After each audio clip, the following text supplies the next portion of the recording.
contohnya. Dia sedih, saya senang. Saya senang bahasa Indonesia apa ya? Senang.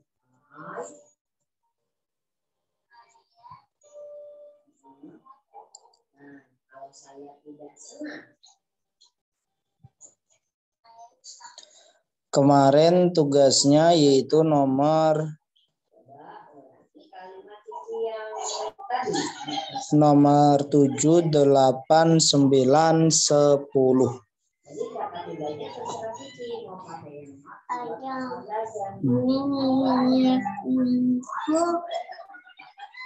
Let it go.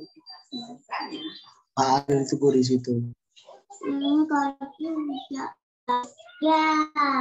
Bentar. Let it go emang ada tadi.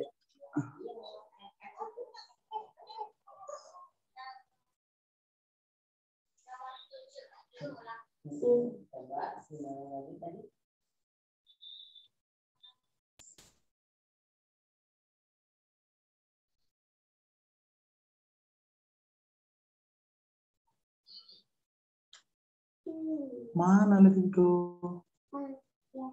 Mana deh nggak ada let it go?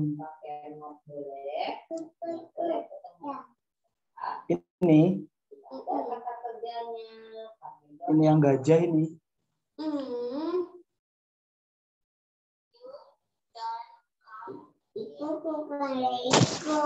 Apa putih terbang? Putih terbang ya? Tapi nggak ada bolanya.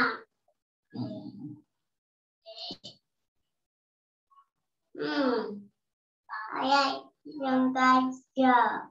Gajah aja. Enggak. Kalau yang pakai Putih terbang.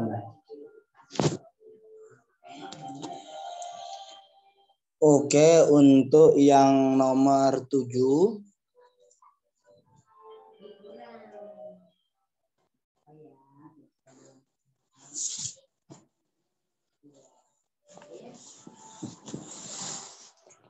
Untuk nomor 7.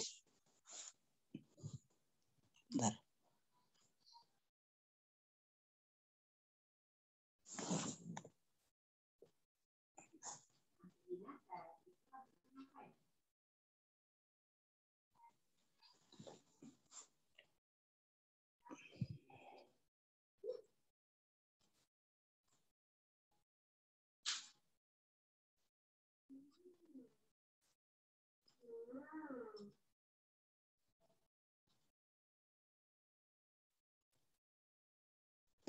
Oke, semuanya silakan dijawab untuk nomor 7. Siapa yang mau menjawab? Husnul Khotimah. Jawabannya apa nomor 7? B, maybe. Jawabannya bravo, maybe. Oke. Kita lihat kata kunci yang terdapat di situ jelas, yaitu paragraf yang keempat dan ada kaitannya dengan imagination. Paragraf yang keempat, imagination, ada di line ke-15. Kalimat lengkapnya adalah, setelah known fact telah dikumpulkan, maka para ilmuwan atau para peneliti akan melakukan investigasi di mana di dalamnya membutuhkan considerable imagination. Jadi considerable imagination itu dibutuhkan kapan? Setelah known fact dikumpulkan. Lah, untuk considerable imagination digunakan untuk apa kalimat setelahnya? Dari situ nanti possible solution, solusi yang memungkinkan dari sebuah masalah akhirnya bisa dibentuk atau bisa dipolakan. Maka jawaban yang nomor 7 bravo. Nah, terus di situ kok kalimat jawabannya setelahnya gini. Dalam reading seperti yang kemarin saya bilang bahwa rata-rata jawabannya adalah satu kalimatnya. Itu untuk reading. Tapi kalau satu kalimat ternyata kita tidak bisa menemukan jawabannya, maka tambahkanlah satu kalimat setelahnya dulu. Jadi jawaban lebih dari satu kalimat itu ya ada, tapi rata-rata soal reading itu cukup satu kalimatnya saja. Terus, jadi kalau satu kalimat sudah tidak ada, maka kita harus membaca kalimat setelahnya. Tambahkan satu kalimat setelahnya. Kalau satu kalimat setelahnya tetap tidak bisa mendapatkan jawabannya, maka kita tambahkan satu kalimat sebelumnya. Sudah itu saja. Jadi kalau kalian mau menambahkan jawaban, maka kalimat yang jadi satu kalimat bersama kata kunci dan satu kalimat setelahnya. Dan kalau setelahnya tidak bisa, baru kita menjawab, baru kita tambahkan satu kalimat sebelumnya. Dan dari kali nomor 7, jawaban yang tepat adalah yang bravo.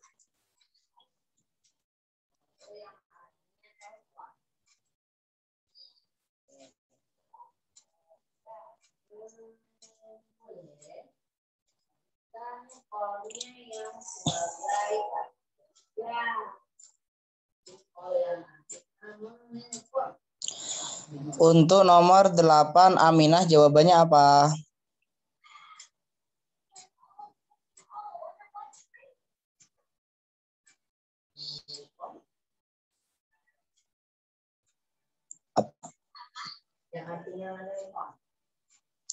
Ya, Aminah. Siti Aminah. Jawabannya apa, Aminah? Lesda. Charlie maybe, sir. Nomor 8 jawabannya yang Charlie. Oke. Kalau kita dalam ilmu ya, hipotesis itu apa? Hipotesis itu sering diartikan dugaan sementara. Apa sih di situ? Kalau any hypothesis is a leap into unknown, itu leap into the unknown, yaitu intinya meloncat atau kita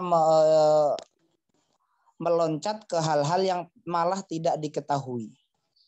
Maksudnya gini loh, hipotesis itu anggap saja gini. Anggap saja makanan lah ya. Anggap saja kita tahu bahwa menu makanan seperti telur dicampur dengan penyedap rasa sama garam sama bawang bawang pre ya gitu. Itu enak. Udah jelas ya bahwa telur, garam, penyedap rasa, bawang pre itu enak. Oke, sudah. Nah, itu namanya known fact. Itu namanya adalah ilmu yang ada seperti itu. Tapi kalau kita ingin mengembangkan hal yang baru, anggap saja gimana ya seandainya kalau menu telur yang udah ada tadi kita tambahkan hal yang lain, contohnya kubis. Lah, menu yang sudah ada ditambahkan dengan kubis, itulah yang disebut dengan hipotesis.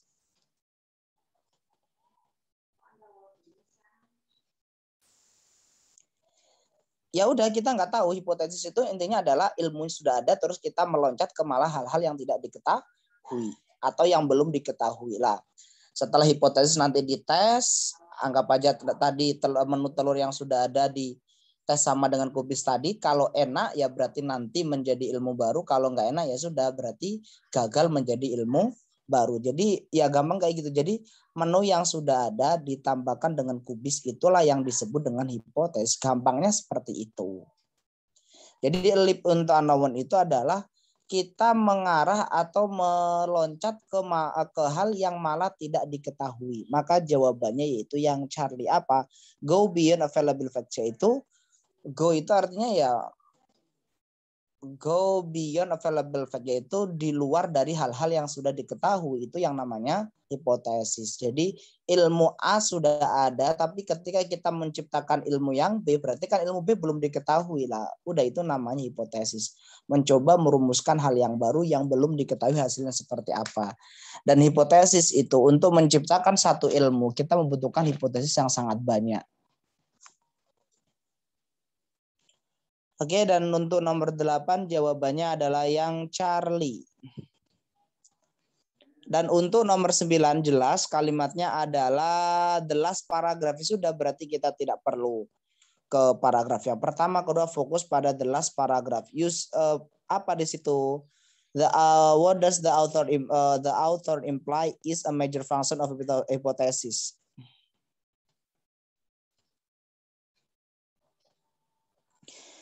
Jadi intinya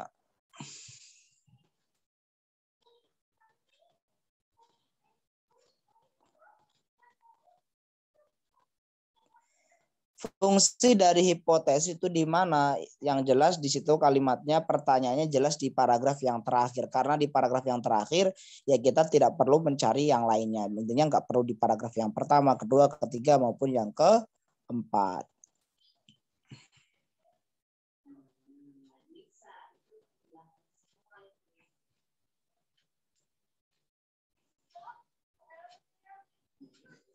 Dan jawabannya apa, Ica? Charlie. Jawaban untuk nomor 9 yaitu yang Charlie, lebih tepatnya di situ ada di kalimat yang terakhir, pada kalimat yang terakhir for without hypothesis, karena jadi for di situ kan nggak mungkin for diartikan untuk, berarti for-nya di situ diartikan karena. Kita tahu kan bahwa for itu memang bisa diartikan karena jadi for diartikan karena. Dalam konteks tersebut, for difungsikan sebagai preposisi nggak mungkin. Kenapa? For anggap saja for preposisi, without juga preposisi. Preposisi double kayak itu kan nggak boleh. Berarti for-nya difungsikan sebagai conjunction yang artinya karena. For without hypothesis, karena tanpa adanya hipotesis, investigasi lebih lanjut akan kehilangan arah dan tujuan. Maka jawaban nomor 4 yaitu yang nomor 9 yaitu yang Charlie. Sip. Bagus. Berikutnya lagi yaitu Eno. Nomor 10 apa, No?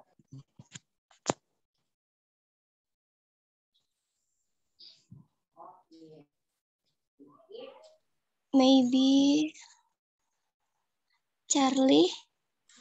Maybe Charlie. Oke, Charlie. Dan jawabannya yaitu yang Delta. Loh, kok tiba-tiba dan jawabannya itu tidak di paragraf yang terakhir, malah ada di paragraf yang ketiga.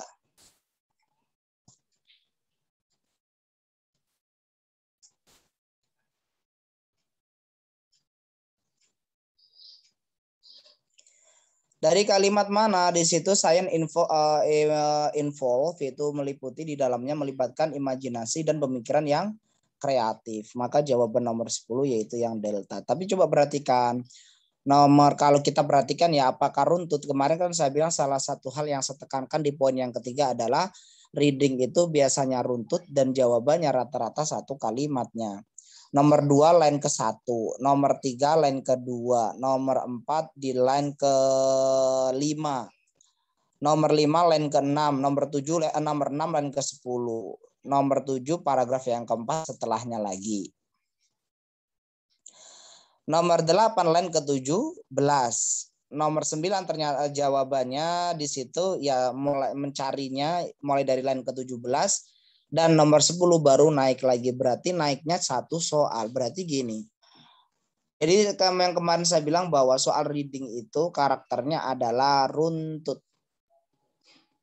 Jadi kalau ada soal runtut itu enggak semuanya sih. Berarti maksudnya kalaupun ada yang tidak runtut itu di antara 1 sampai paling sekitar 1 atau 2 gitu aja. Jadi enggak terlalu banyak soal yang acak-acakan, itu enggak banyak seperti itu.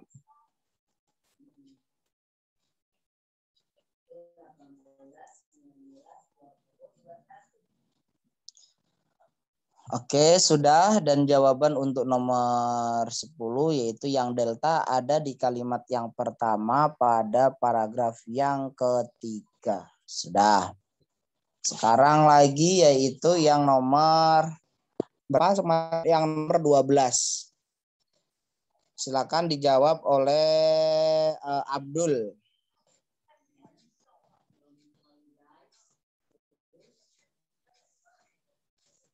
Jawabannya apa, Mas Abdul? Halo? Ya, halo. Nomor ya, 12. According to the basic Xbox.